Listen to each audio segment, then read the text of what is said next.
So let me start with what I heard in the first panel. So when we talk about ecosystem, said ecosystem is the participation of multiple players, every one of them playing their part to improve economic activity in the country through tech and businesses or whatever the case. Today we're going to focus and have a conversation on one of the key players in the ecosystem, and that's the media. But before we go on, I'm just going to allow my panelists to introduce themselves. We'll start with Olumuyiwa from TechCabal. Hi and good afternoon, everybody. My name is Olumuyiwa Olowogboyega. I lead the newsroom at TechCabal, a Pan-African publication that covers technology. Thank you, and I'm glad to be here. So for those of you who are here and you are founders and you want the world to hear about your story, TechCabal is the people you go to. Next is Art from Baobab Network. Art? Hi everyone, my name is Art. I'm one of the managing partners at Baobab Network. We are an accelerator and early stage VC focusing on backing African tech startups. We write checks of about $100,000 and we have a 12-week accelerator, and essentially our job is to make sure we provide a pipeline for all of the investors in the room. Yeah. Thank you so much, Art.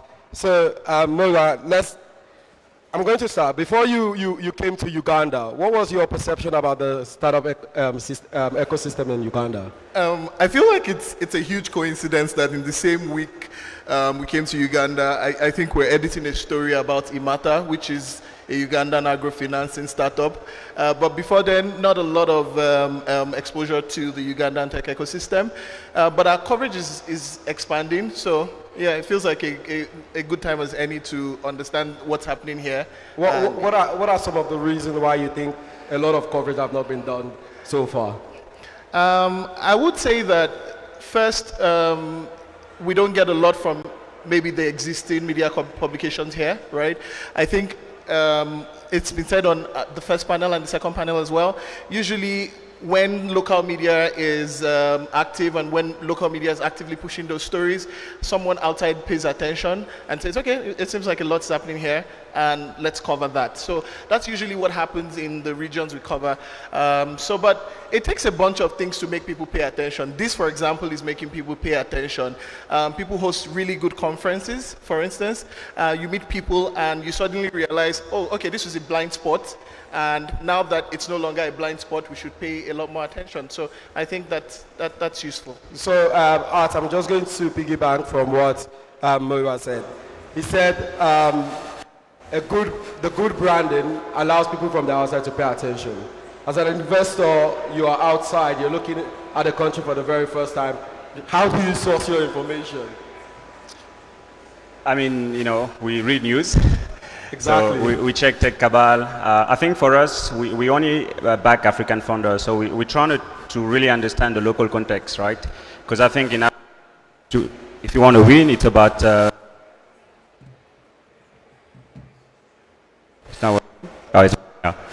So I think for us, it's all about understanding the local context. We do that, we read the news, the local news, but we also talk to founders every day, right? So before we made our first investment in Uganda earlier this year, we have learned a lot about Uganda. I'm based in Nairobi, so we have enough information. There's a lot of Ugandan in Kenya, but I think really, sorry, so yeah. I don't think, okay. Yeah. It's okay, you can skip it. Sorry about, can we please help fix Art mic, please? So Olumuyiwa, while they do that for Art, so let's go. I like to make things practical, right? So we are all here in Uganda. For some of us, this is the first time, and we're all really excited. We've seen what is happening, and we're going to take this story out. But let's draw from one of the big fours. And one of the reasons why they are a big four is because media actually plays a role in elevating their profile. Tell us the story of Kenya and what are because Kenya is next door, and what are some of the best practices Uganda now starting off will actually be able to put together to be more out there. This is interesting again because we're now coverage of Kenya, because we're hiring another senior reporter in Kenya. This year we had a senior reporter for Kenya. Before that, we also did some East African coverage. And what we see first is that there's a lot of activity. Startups reach out to you. They pitch their stories. They say, hey, we're doing this interesting thing, or we're solving this interesting problem, right? And something that gets said a lot is, we sent something to you guys. We pitched this to you guys. And we receive that a lot. And that's good, right? Because what it means is that someone within the newsroom will take a look and may resonate with a problem that a startup is trying to solve. And what then happens is that person writes on this startup maybe somebody has never heard before. Why? Because they're doing something that matters to him or something that resonates with him. Now, say that startup receives funding, finds traction, grows, right? That writer or that reporter has formed an emotional connection with that startup, believe it or not, right? And feels in some way responsible for wherever they've got into. And the odds are that that coverage will keep happening, right? You see a lot of talk about how fintechs are getting, for instance, how fintechs are getting funded in Nigeria, in Kenya. Some of that too is just narrative. It's just a good narrative, for instance, and goes to show, for instance, that these are some of the sectors where people are finding interesting problems and where VCs are seeing strong returns as well. So yeah, it just goes to show that across the big four, in quote, like you said, some of the narratives are just interesting. In fact, as far as I'm concerned, the big four is a narrative, right? If you watch football, we would remember that there was the big four a couple of years ago. It first expanded to the big six and the big seven. These days there's no big seven because everything is in flux. The once small players are now, jostling for big are now playing on bigger stages. So that's kind of how the media can work as well, right? It's that first this narrative gets shaped as the big four, but as more exposure happens, we drop terms like the big four because the coverage becomes more robust. So, he made a very important point, right? The reason why there's a big four is because the media build a narrative around these ecosystems today. How big of an influence does the media have when you're looking at making an investment decision or defining your investment thesis in general? I mean, we're trying to not follow the gram, right? So the media is important, obviously, but I think a proper due diligence is important, and typically it's not just what the story says, it's also what our internal team says. But I would say media are important because you just grab any information, right?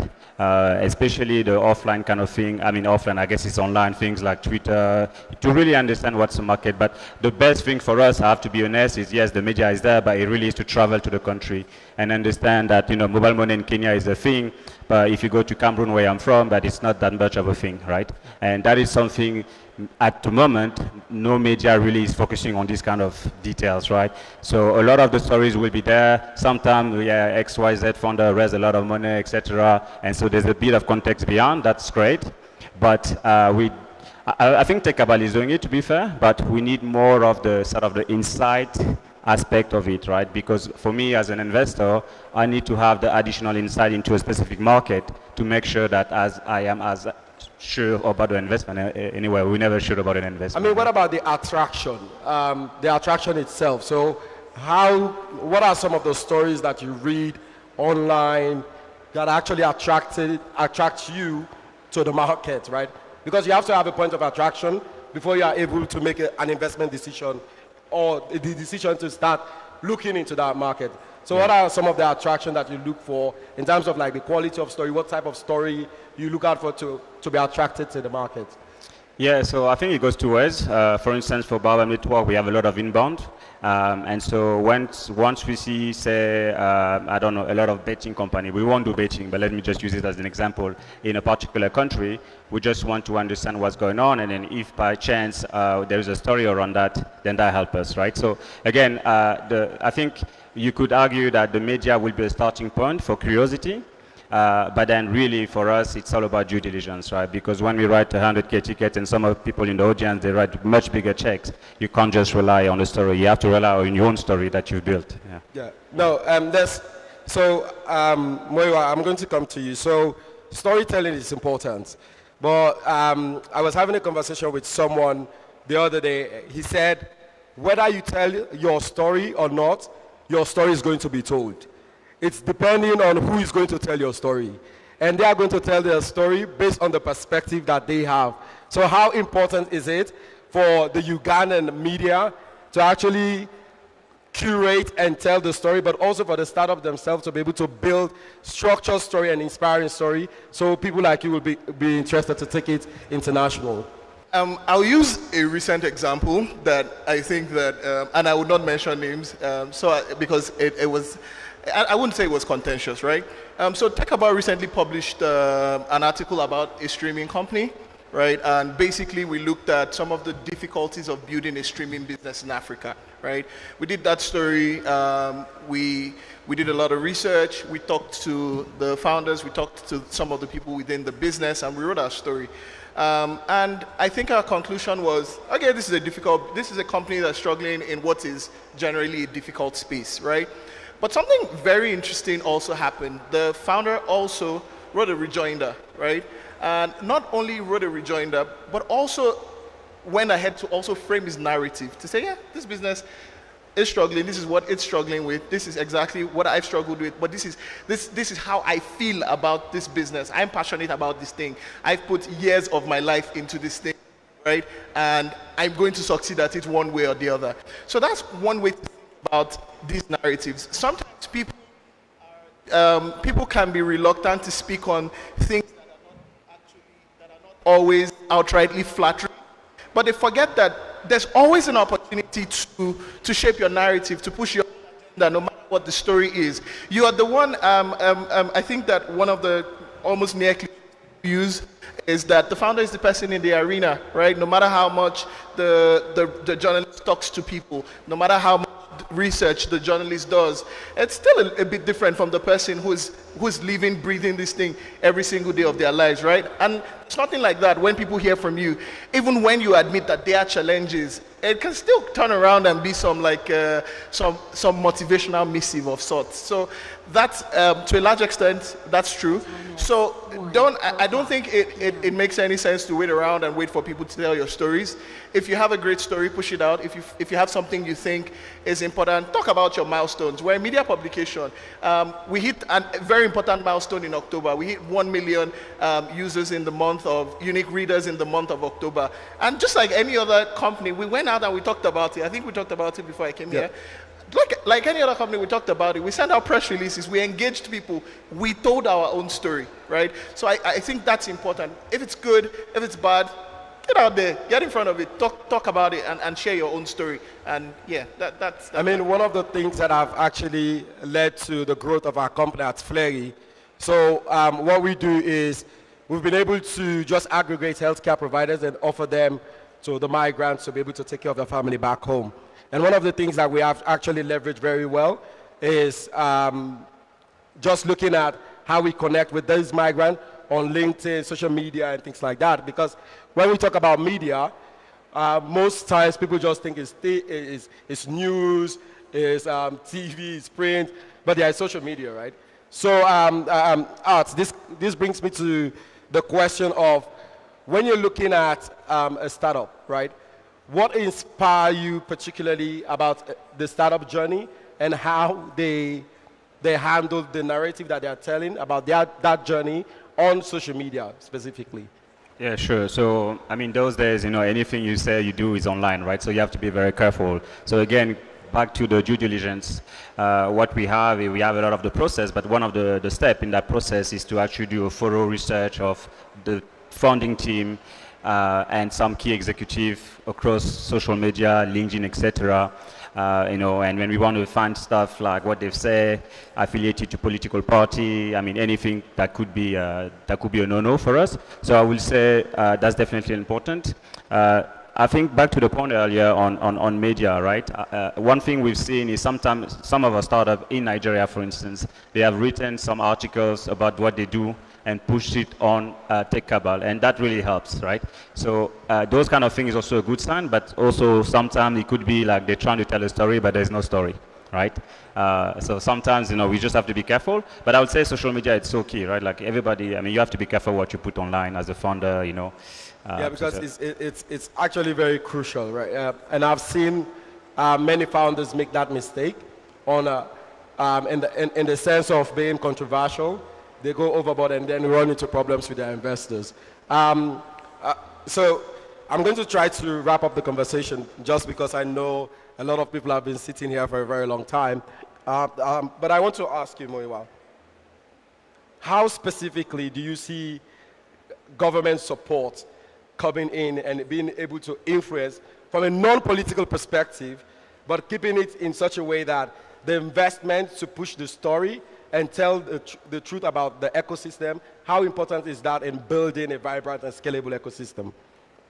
I think it was Toby that said on a panel here about how policy is such a crucial part, and how in all of the big four ecosystems, the government has taken specific interest in allowing things to happen. In Nigeria, for instance, if you go back a few years, you see that the suspension of right-of-way fees was very critical. I think in a particular, I wouldn't mention names, but it was very critical to helping a cluster get off the ground, right? So again, you cannot do without government support to a large extent, right? The government has its own place, it has its own policy, has its own way of saying, we're going to encourage this. And we're not just going to encourage it, we're going to encourage it by pushing policy. We're going to legislate and put in things like the Startup Act, right? We're going to talk to state governments or other federating units and say, look, if we keep the right-of-way fees where they are, we're not going to be able to lay cables at the speed we want to, right? We're not going to be able to beef up critical infrastructure, right? Again, we'll talk about some infrastructural problems, and I think, I'm not sure, Toby, myself, and someone else were having a conversation on our way here this morning about how, he was talking about how sometimes some businesses, the problem is that if you put technology on top of some existing challenges, maybe infrastructural challenges, it doesn't actually solve those problems, because no matter what happens, you still have to come down and solve those problems. So for instance, if the government prioritizes infrastructure, right, some key pieces of infrastructure, it's a different conversation. If the government is clear about policy, if the government is clear about ease of doing business, and it's not just talk, but you can actually see, and it's easy to do business. If the government is clear about maybe, for instance, foreign investors repatriating their profits, it no longer is something where you need to talk a lot, right? Because people can see that if I come in here and I put in money into something that works, there's an enabling environment to make it happen. Volatility will not happen. For instance, I think that there used to be running jokes about how you tell your investors about risk, and maybe one of the risks is government, because you could wake up and the government makes one policy and one whole sector is gone, right? So nobody wants that. If anything, just like in foreign exchange policy, the most important thing is consistency, right? People want to know that things are going to hold steady for a long period of time. They're going to be able to come in, put their money, get out when they want, and do good business. So I think you mentioned being clear a lot, and clarity is very important because it's communication, right? The art of communication, ensuring that the policies are communicated very clearly. There are no ambiguities in how they are communicated.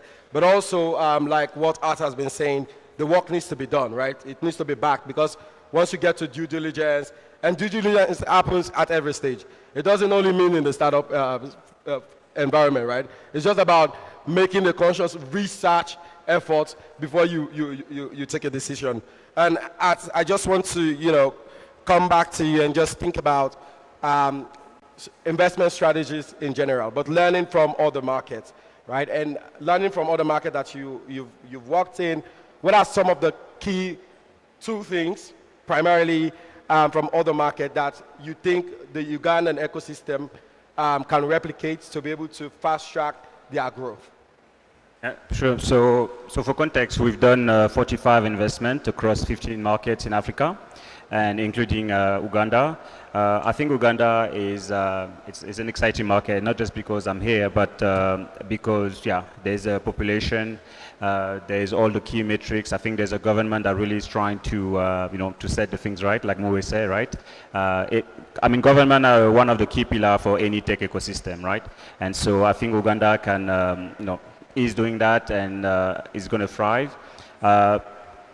Honestly, all these other things around that middle class growing and whatnot, you see it in Uganda, although of course it is not everywhere. So, but to really answer your question, I think Uganda is doing a lot of great stuff. Events like that, newsrooms like TechCabal putting the software out there, and so now we're just waiting for startups solving big problem with great market market size for the solution, and they need funding, right? And there's a lot of them in Uganda.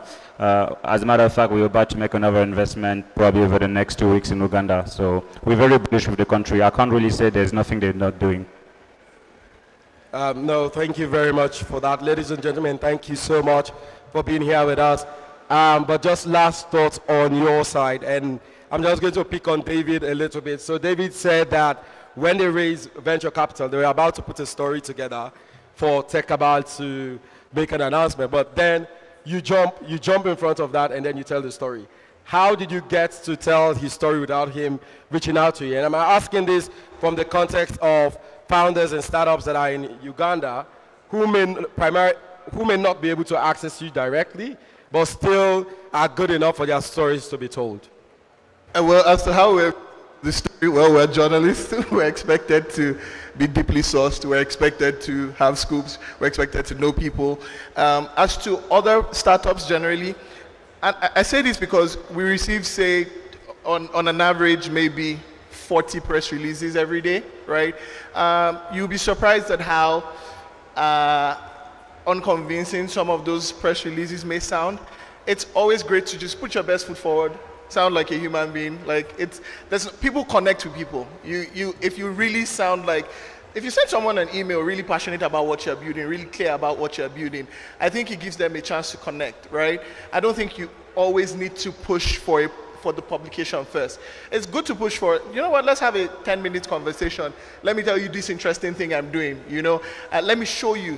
You know, because it just becomes a better conversation if I show you this thing I'm building, right? You get on a Zoom call, you get on a Google Meet call, you do a physical meeting with the person can see this thing you're passionate about, can see what you've built. It makes for a compelling story, right? So yeah, I would say that people need to push their stories more, need to put a lot more thought into how they push their stories, need to be creative as well, and realize that I think a lot of media houses are drowning in press releases, which is a good thing. Everybody loves for that sort of thing. But to find a way for whatever you're sending also to stand out with that volume. Again, just to get creative. But always reach out in that I think for many publications, at least for TechCabal, our writers, our reporters are really public facing. You can find them on Twitter, you can find them on LinkedIn, you can find them with quick Google searches. You can shoot them an email, you can send them DMs, you can send them LinkedIn messages. Again, always remember, reporters are in need of stories. Reporters are always looking for stories. So it is literally, it is their job. So if you bring them a story, they're happy in their lives. You're making their jobs a lot easier. It's just come in a creative way and make your story very compelling. So what I learned from there is be bullish, be creative, but also ensure that you're doing the work. And building a scalable ecosystem will need immediate support to be able to create a point of attraction for people like Art to be able to come in. Ladies and gentlemen, thank you very much. Can we have a round of applause for our panelists?